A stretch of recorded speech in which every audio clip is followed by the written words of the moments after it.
Dios le bendiga esta mañana, es un tremendo privilegio estar aquí. Agradezco a Dios y al pastor por la oportunidad. Primera de Samuel, capítulo 21, vamos a tornar ahí. Primera de Samuel, capítulo 21. Hace unos meses atrás vino a mis manos una interesante historia acerca de un terrorista que tomó lugar en la guerra de Irak ya hace un tiempo. Y la historia va de esta forma. Se trató de un terrorista del grupo ISIS que murió cuando los explosivos de un drone suyo que estaba operando se quedó sin batería y voló hacia él. Su plan había sido golpear a las fuerzas aliadas después de la batalla por Mosul en el norte de Irak.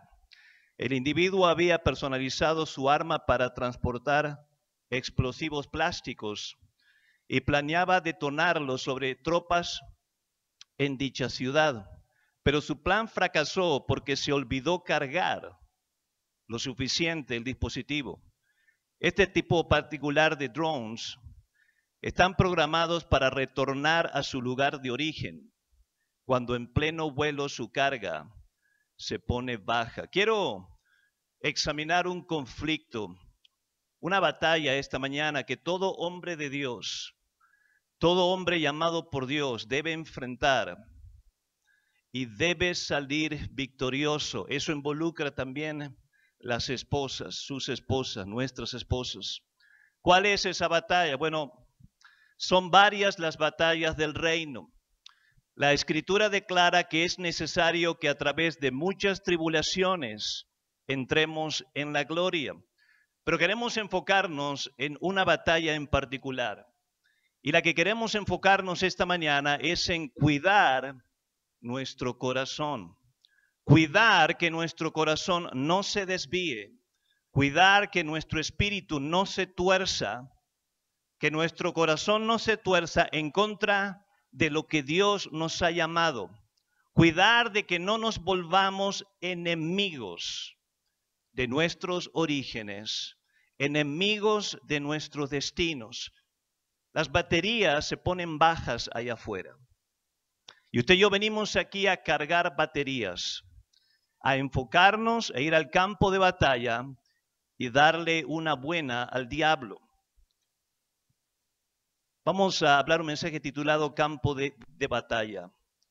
Quiero explorar los peligros y las oportunidades que nos ofrecen. Primera de Samuel 21, versículos del 1 al 5.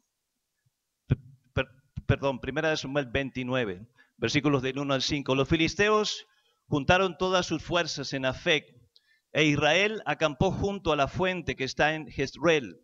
Y cuando los príncipes de los filisteos pasaban revista a sus compañías de 100 y de 1000 hombres, David y sus hombres iban en la retaguardia con Aquis. Y dijeron los príncipes de los filisteos: ¿qué hacen aquí estos hebreos? Y Aquis respondió a los príncipes de los filisteos: ¿no es este David, el siervo de Saúl, rey de Israel, que ha estado conmigo por días y años, y no he hallado falta en él desde el día que pasó a mí hasta hoy? Entonces los príncipes de los filisteos se enojaron contra él y dijeron: despide a este hombre para que se vuelva a su lugar que le señalaste. No venga con nosotros a la batalla, no sea que en la batalla se nos vuelva enemigo. Porque ¿con qué cosa volverá mejor a la gracia de su Señor que con las cabezas de estos hombres? ¿No es este David de quien cantaban en las danzas diciendo: Saúl hirió a sus 1000 y David a sus 10,000? Campo de batalla, peligros y oportunidades. Quiero explorar con usted, en primer lugar, la posibilidad esta mañana en cada uno de nosotros. Cuando hablamos de potencial, cuando hablamos del potencial de Dios, el potencial que existe en cada uno de nosotros como iglesia, como pueblo de Dios, usted y yo lo relacionamos automáticamente con terminologías como el destino de Dios, el llamado de Dios, el llamado celestial, el propósito divino, amén, influencia, bendición. Y si realmente hacer eso, conectar el potencial en nosotros, en hacer eso, es movernos en territorios que las Escrituras nos guía a que nos movamos. Es movernos en áreas donde la Biblia nos da licencia, nos permite. Como seres humanos, usted y yo, creados a la imagen de Dios, tenemos un tremendo potencial. Tenemos un potencial de Dios. Fuimos creados con un tremendo potencial. Es un potencial en Dios, salvos. Estamos salvos, amén. Tenemos un tremendo potencial. Hay un plan, hay un propósito. Fuimos creados en Cristo Jesús. Por Dios, antes de los siglos, hay un plan que Dios tiene para cada uno de nosotros. Sabemos que el pecado dañó completamente eso. Ese plan, ese potencial lo dañó, pero la salvación en Cristo que tenemos, la salvación revirtió ese daño, reparó ese daño y nos puso por un hermoso camino, un glorioso camino. Dios es un Dios que todavía sigue teniendo buenos pensamientos para nosotros. Dios es un Dios que todavía sigue teniendo buenos planes para nosotros. Y la salvación esta mañana, la salvación que nosotros tenemos por la gracia, misericordia de Dios, nos capacita a alcanzar ese plan, a alcanzar ese propósito, amén. El discipulado en el cual usted y yo estamos, nos lanza a ese plan, a ese propósito, a ese divino propósito. El liderazgo que tenemos, amén, nos guía en dirección a ese propósito, nos pone en esa senda. Pero debido a nuestra naturaleza caída, que todavía sigue activa, aunque estamos salvos, redimidos, rumbo al cielo, debido a la naturaleza caída que existe en nosotros, también hay otro potencial en cada uno de nosotros, en usted y en mí, en cada uno de nosotros. Y ese potencial que está en nosotros es a hacer lo malo, es a desviarnos, es a tornar en cosas a las cuales Dios nos ha llamado. ¿Sabe? Por si no lo sabía, hay rebeldía en nosotros. Hay egocentrismo, hay orgullo, hay lascivia. Yo sé que usted está convencido de que no, pero sí lo hay aquí adentro. Lo hay, lo existe.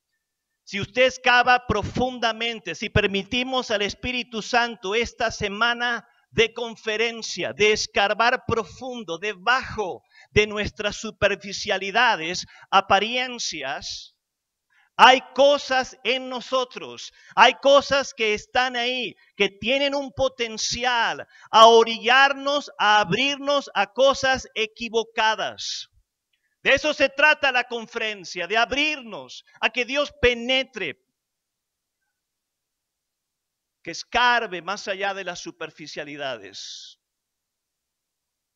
y que Dios trate con cosas de esos potenciales que tenemos, a desviarnos, desenfocarnos, pelear las equivocadas batallas.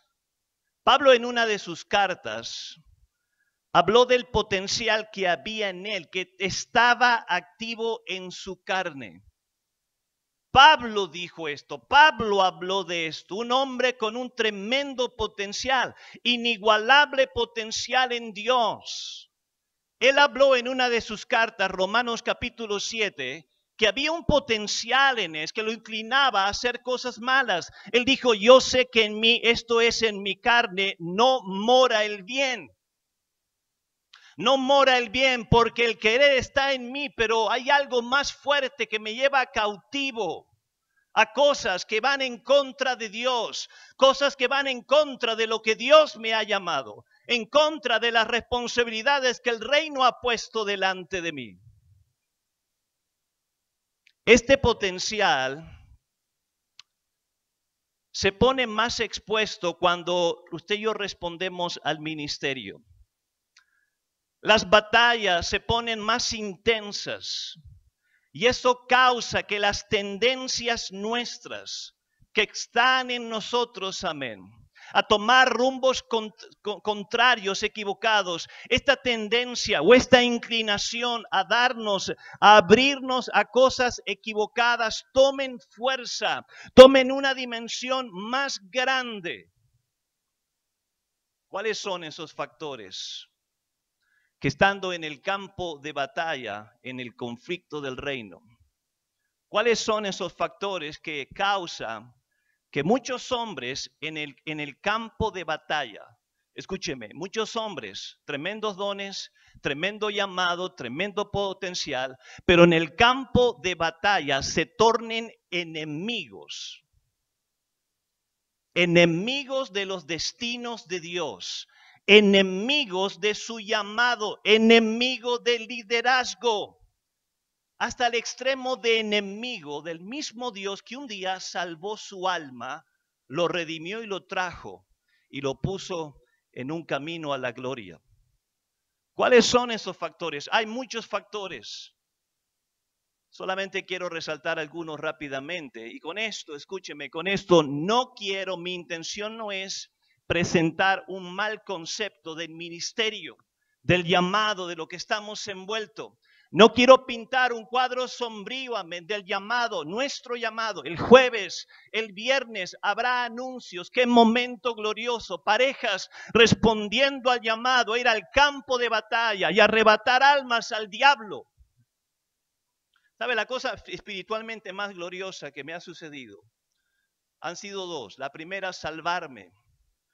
Y la segunda, haberme enviado al ministerio. Pablo se refirió al llamado como algo supremo, algo lo más grande. Así es el llamado, es algo supremo, es lo más grande, lo más maravilloso. Pero también el ministerio tiene momentos, capítulos difíciles. Tiene momentos dolorosos, incluye montañas gloriosas, pero también incluye valles profundos que usted y yo nos vamos a encontrar en esta guerra y en este conflicto. Pablo fue un hombre que subió al tercer cielo, pero se dice también que bajó al tercer infierno. ¿Cuáles son esos factores que causa que muchos hombres se tornen enemigos? La esterilidad, años de esterilidad, de no ver lo que Dios nos ha llamado a ver, conflictos, amén, conflictos espirituales, conflictos en el reino, injusticias que se van a hacer presentes, frustración, presiones, reveses que muchas veces se hacen presentes en el camino de Dios, pecado expuesto que tiene que ser juzgado. Retos inesperados, crisis inesperadas, no ver las promesas de Dios y no ver lo opuesto a lo que Dios nos ha dicho, lo que Dios nos ha mostrado por medio de su palabra y su espíritu, que es posible. ¿Sabía usted que hay una posibilidad de no terminar bien en la vida? De terminar mal. De nosotros terminar mal, a abrirnos a cosas equivocadas, a pelear y darnos a pelear equivocadas batallas, tornarnos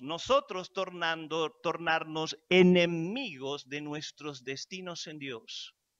Hay una posibilidad en cada uno de nosotros. No es por accidente que la Biblia nos exhorta: sobre toda cosa guardada, guarda tu corazón, porque de él mana la vida.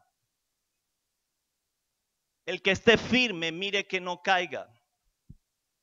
La vida que Dios nos ha llamado es una vida planeada para alcanzar promesas, una vida de promesas, destino, bendición.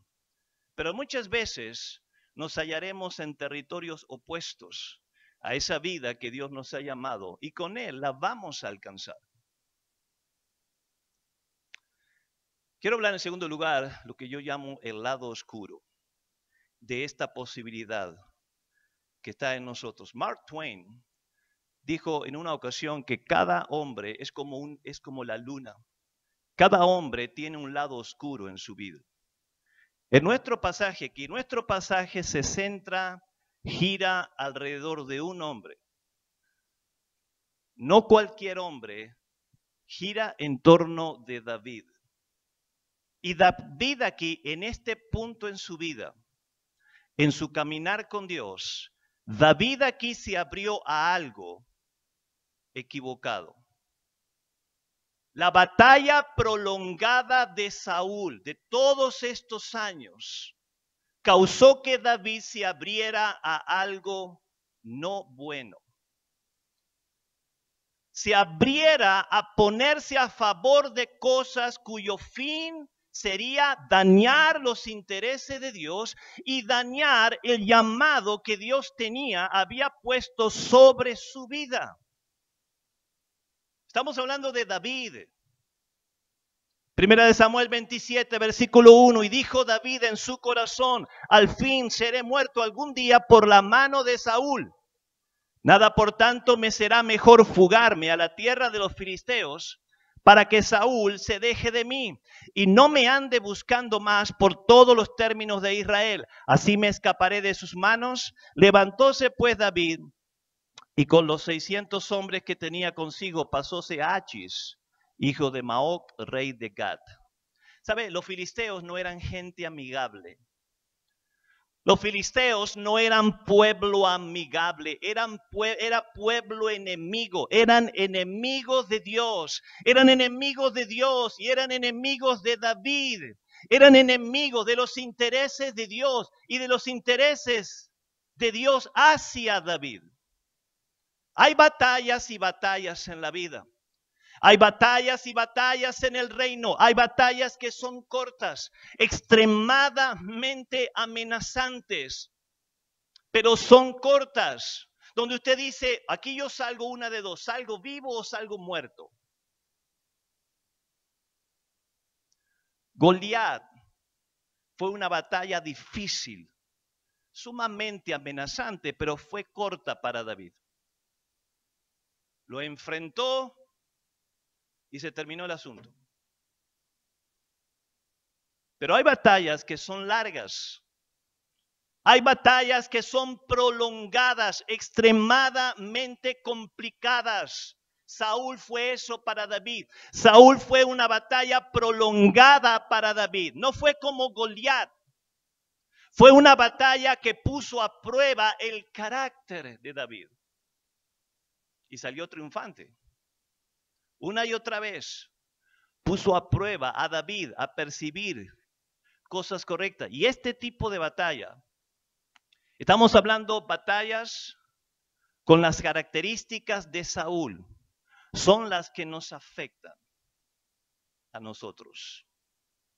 Nos afectan en el campo de batalla, nos afectan a nosotros. Y muchas veces terminamos como David terminó. Al fin y al cabo, seré muerto algún día por la mano de Saúl. Esta situación no va a cambiar. Esta situación no va a cambiar para bien. No veo la luz. Veo el túnel, lo veo oscuro, bien oscuro, y al final del túnel no veo ninguna luz. Y estas batallas nos orillan a ponernos en contra de los destinos de Dios. Nos abren a ponernos en contra de los destinos de Dios, de los llamados, propósitos y cosas que algún día dijimos, sí, Señor, yo quiero eso. Yo quiero servirte, hacer tu voluntad, honrarte, darme al ministerio, darme a tu causa, ser generoso, sacrificarlo todo por ti, Señor. Úsame al máximo antes de llevarme a la gloria. Escúcheme, no estamos hablando de Judas, no estamos hablando de Demas, no estamos hablando de Lot. No estamos hablando de Caín, hombres con una mala semilla. No estamos hablando del mismo Saúl, el primer rey de Israel, hombres con un contaminado DNA. No estamos hablando de ese tipo de hombres. Estamos hablando de David. David, el hombre conforme al corazón de Dios. Y la declaración que se hizo, no sea que este hombre en la batalla se vuelva enemigo. En el texto aquí había una batalla, ¿verdad? Los filisteos estaban reuniéndose, se iban a agrupar y iban a levantarse en contra de Israel. Pero aquí hay otra batalla más profunda que esta. Es una batalla muy significativa. Es una batalla que estaba rugiendo en el corazón, el alma y el espíritu de David. Era la batalla de su destino, era la batalla de su llamado, era la batalla de su futuro en Dios. Y esta batalla en la cual él se había encontrado lo estaba orillando a él ponerse de enemigo. Él ponerse de enemigo a lo que Dios lo había llamado, enemigo de Israel. Aquí estoy, le dice a Aquis, aquí estoy, yo y mis hombres, aquí estamos. Vamos a ir contigo, vamos a ir en contra de Israel.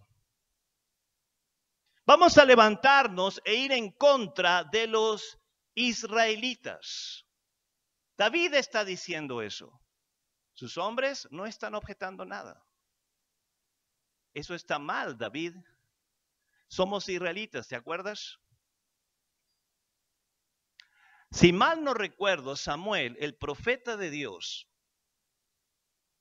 lo ungió a él como rey sobre Israel. Lo llamó, Dios lo llamó por medio de Samuel.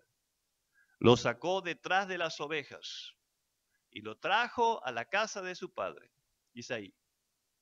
Y sacó la botija de aceite y derramó aceite sobre él. Y lo ungió, dijo, así ha dicho el Señor Israel, el Señor Dios, serás rey sobre Israel. Pero aquí está David. Está queriendo ir en contra de Israel. Está queriendo ir en contra de esa nación que él había sido llamado a ser rey. Pastores que constantemente están a los trancazos con sus congregaciones. Constantemente. Esa gente que Dios los puso a pastorearlos, no a hacer guerra constantemente. No son cabros del diablo, son ovejas de Dios. Sí tienen dientes y muerden, pero son ovejas del redil. Son ovejas del rebaño del reino de Dios. Aquí está Saúl. Hace una decisión, echa a los adivinos desde la tierra. Cuando subió a reinar, echó a todos los adivinos, a todos los hechiceros de todo el territorio de Israel. Eso estuvo bien. Eso estuvo muy bien, eso estuvo en armonía con Dios, en armonía con el cielo. Pero luego, más adelante vemos a este mismo hombre buscando por esos adivinos, consultando por esos adivinos, contratando una bruja para que le diera dirección en su vida. Gálatas 2:18, porque si las cosas que destruí, las mismas vuelvo a edificar, transgresor me hago. ¿Sabe? Saúl, pudiéramos describir a Saúl de muchas formas. Un rebelde, un torcido y un sinfín de cosas, pero pudiéramos describir a Saúl como un hombre que en el campo de batalla se tornó en su peor enemigo. En su peor enemigo. Enemigo de David. No, enemigo de su destino en Dios. Enemigo de su llamado en Dios. Enemigo de su futuro en Dios. Enemigo de su pastor Samuel, desobediente a sus instrucciones y consejos que el liderazgo le dio a él para alcanzar ese potencial y ser rey sobre Israel, llevar a Israel a capítulos gloriosos, no estancados como habían estado todo ese tiempo. Primera de Samuel 10:8, bajarás delante de mí a Gilgal, entonces descenderé yo a ti para ofrecer holocaustos y sacrificios, ofrenda de paz. Espera 7 días, sabemos que no lo hizo, ¿verdad? Sabemos que no hizo eso. Este lado oscuro, escúcheme, que estamos hablando, esta posibilidad de nosotros de tornarnos enemigos en el campo de batalla, tornarnos enemigos. Este lado oscuro, si usted y yo le damos entrada, si le abrimos la puerta, si no chequeamos nuestro corazón, nuestro espíritu, no ponemos las cosas en su lugar, esto entrará como una avalancha a nuestro espíritu, a nuestra alma, y causará que nos muéramos en el equivocado campo de batalla. Saúl murió peleando la equivocada batalla. Saúl murió como un hombre muriendo en la equivocada batalla, murió por aquello que falló matar, destruir, murió por la mano de una malecita. Dios le dijo, Saúl, tengo una misión para ti. Y quiero que me escuches, porque esta va a ser una misión clave que va a determinar tu futuro conmigo. Quiero que te levantes y quiero que destruyas a los amalecitas. Quiero que los destruyas por completo, no te apiades, no perdones nada, no te apiades, destrúyelos por completo. Saúl no lo hizo y una malecita le dio el golpe de gracia. Porque lo que usted y yo fallamos en juzgar, terminaremos siendo influenciados por eso. Lo que fallamos en juzgar, en matar, en tratar, terminaremos afectados, influenciados. Por eso. Quiero terminar hablando de las oportunidades en el campo de batalla. Los conflictos encierran ciertos peligros. Siempre van a encerrar peligros. Toda guerra es arriesgada. Toda guerra envuelve riesgos. Si no, no fuera guerra, fuera un cuento de hadas. Toda guerra, todo conflicto envuelve ciertos serios riesgos. Encierran peligros, pero también nos brindan únicas y maravillosas oportunidades. Únicas oportunidades, las batallas, los conflictos del reino de Dios, de la iglesia, la obra, a la cual usted y yo muchas veces nos encontramos en medio, nos brindan únicas y maravillosas oportunidades. Oportunidades como, por ejemplo, ver a Dios de una forma única. Usted ver a Dios de una forma que usted no lo miraría de otra forma. Jehová es varón de guerra. Y en las batallas de Dios, en las batallas, Dios se manifestará de esa manera, peleando a favor de nosotros, peleando a favor de su iglesia, peleando a favor de hombres de Dios, pastores y sus esposas, congregaciones, porque Él es Jehová, varón de guerra. Pero también las batallas, los conflictos, van a sacar a luz, si le permitimos al Espíritu Santo, si le permitimos a la obra del Espíritu Santo, van a poder sacar de nosotros, explotar de nosotros lo mejor, sacarle lustre a lo mejor, ese potencial en Dios, ese llamado en Dios. Las batallas, los conflictos de la vida, el reino, hace que lo mejor y lo peor salga a luz. En el día que las torres cayeron, en ese día se vio lo peor de la humanidad y se vio lo mejor de la humanidad. Hombres y mujeres corriendo a la línea de batalla, dispuestos a dar su vida para salvar personas atrapadas en esas torres. Y las batallas hacen eso, sacan lo mejor, sacan a luz, exponen lo mejor y lo peor. Pero el cristianismo, la salvación, el discipulado, la mano de Dios nos capacita, si damos lugar a eso, a sacar lustre, a explotar ese potencial en Dios. a sacarle el máximo provecho a ese potencial en Dios, no la semilla del pecado, no esa inclinación, esa tendencia o esa posibilidad, sino la semilla que el Espíritu Santo un día depositó en nuestros corazones al salvarnos. Escúcheme, las batallas son necesarias en la vida. Yo sé que no las queremos y no nos gusta. Muchos de nosotros constantemente le estamos sacando la vuelta. Pero las batallas son necesarias. Dios las permite. Dios orquestará situaciones donde conflictos se harán presente para entrenarnos a nosotros, para formar nuestro carácter, quemar esas impurezas en nuestra alma, en nuestro corazón y en nuestro carácter.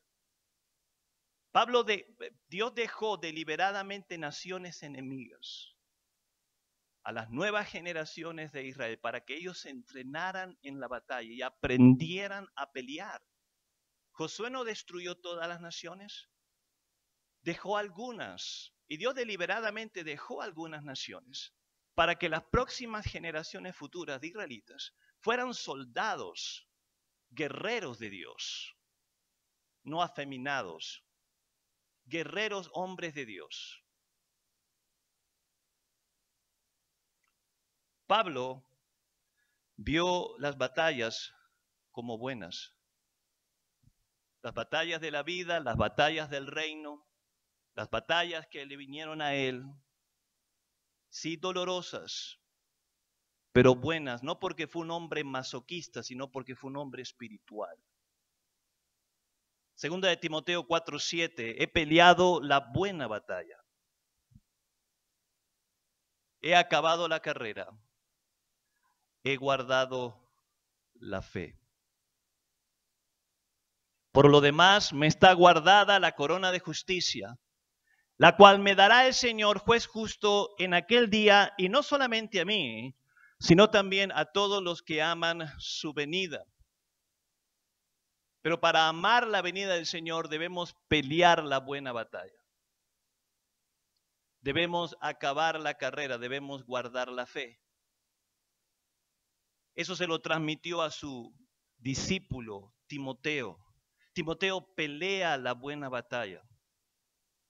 Deja que la batalla del reino te transforme en el hombre que Dios te ha llamado a ser. No te torne en enemigo, sino te torne en lo opuesto a eso. Primera de Timoteo 6:12, pelea la buena batalla de la fe, echa mano a la vida eterna, a la cual asimismo fuiste llamado, habiendo hecho la buena profesión delante de muchos testigos. ¿Sabe? La batalla del reino, aunque muchas veces en ocasiones se pone dolorosa, difícil, complicada, es una buena batalla. Es buena, es incómoda, no la queremos, queremos salir de ellas. Pero es buena porque si nos damos a pelearla de la forma como Dios quiere que la peleemos, en el campo que Dios quiere que lo peleemos, no a favor del enemigo, sino en contra, hará que esas impurezas en nuestra vida se quemen, se disuelvan, se desaparezcan, hará que nuestro carácter se enriquezca, nuestra revelación con Dios se profundice, nuestros horizontes se amplíen. Nos preparará para ser usado y nos hará individuos de influencia, individuos claves en esta generación y en estos tiempos en la agenda de Dios. Escúcheme, son las batallas, no las vacaciones espirituales que hacen eso, que causan eso, son las batallas. Salomón, su reino fue un reino que se caracterizó por ser un reino de paz. No hubo enemigos por ningún lado. Todos los enemigos fueron aplastados por David, su padre. Primera de Reyes 5:4. Ahora Jehová mi Dios me ha dado paz por todas partes, pues ni hay adversarios ni mal que temer. Ahora, eso puede sonar muy hermoso y apetecible para nosotros. Deje de soñar porque eso nunca va a pasar. Pero escúcheme, eso a Salomón, no hay enemigos, no hay adversarios, No hay batallas que pelear. Eso a Salomón, en vez de hacerlo un rey alerta, conectado en frecuencia con el cielo, lo hizo un rey pasivo que bajó la guardia y lo tornó en un rey carnal, adúltero, 700 esposos y 300 concubinas. ¿Sabe por qué? Porque fue un rey aburrido. Porque no tuvo guerras, no tuvo batallas que pelear.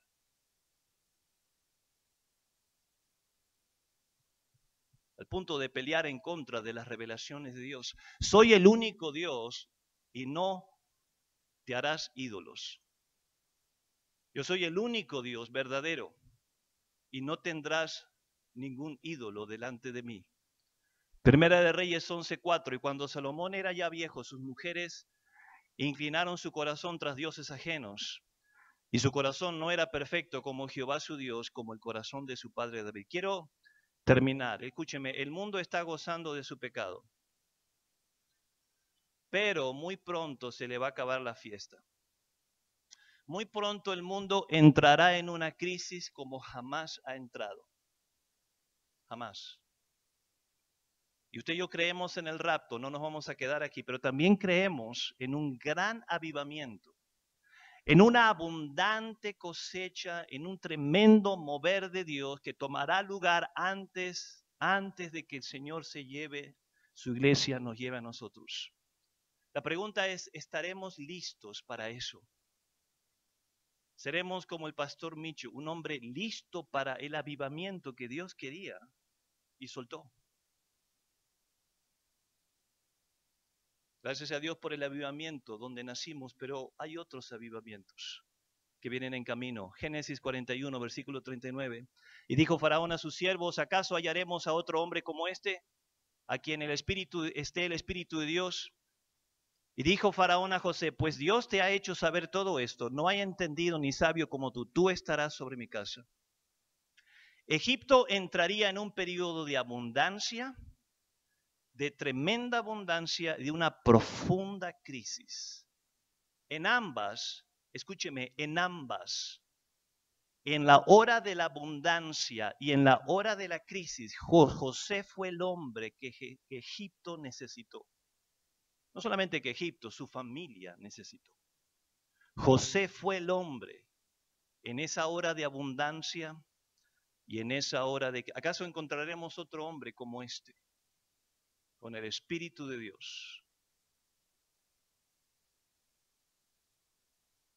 José fue un hombre que pasó por muchas batallas en su vida.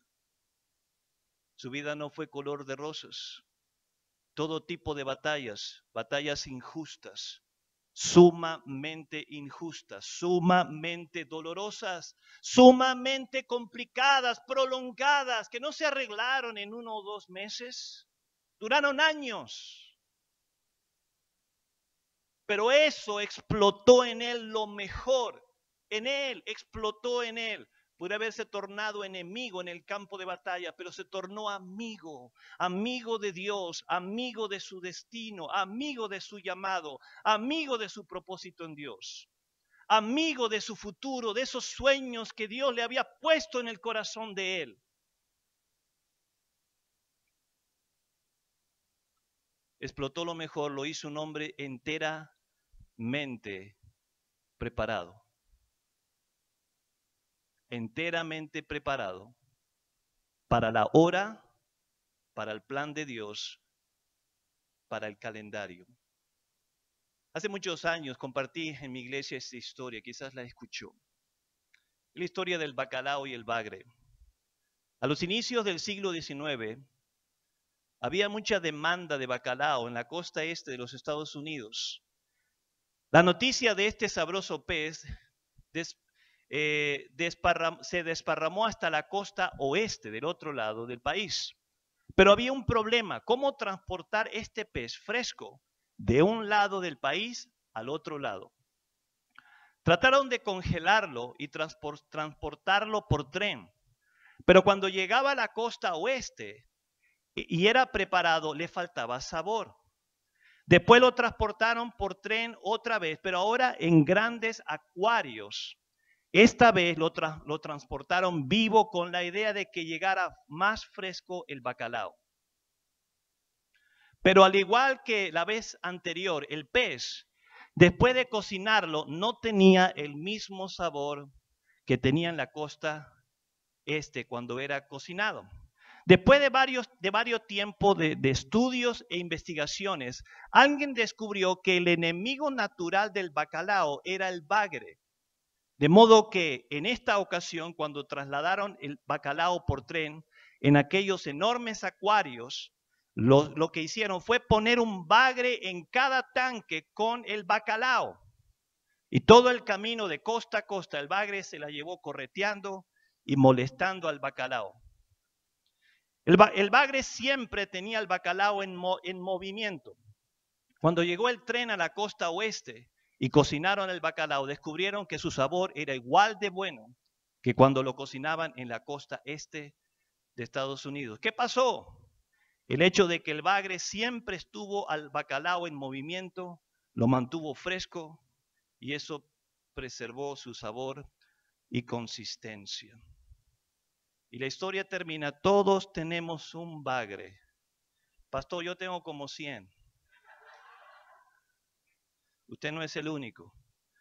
Todos tenemos un bagre en nuestro tanque que nos mantiene frescos, con sabor y con consistencia. Necesitamos eso, necesitamos hombres frescos, con sabor, fresco, la unción fresca de Dios. Entré en un restaurante de pescados y marisco en Tijuana hace unos meses atrás y en la pared del restaurante estaban escritas estas palabras: ningún mar en calma hizo experto a un marinero. Lo que ha hecho experto a los marineros entrenados y preparados ha sido meternos mar adentro en lo profundo, donde sí están las tormentas se desatan. Pues sabe, usted y yo tenemos un excelente capitán, se llama Jesús. Y tenemos un hermoso liderazgo. Y con esas dos cosas vamos a pegarle una tunda al diablo. Vamos a arrebatar las almas del infierno y nos vamos a ir al cielo. Amén. Que Dios le bendiga. Amén.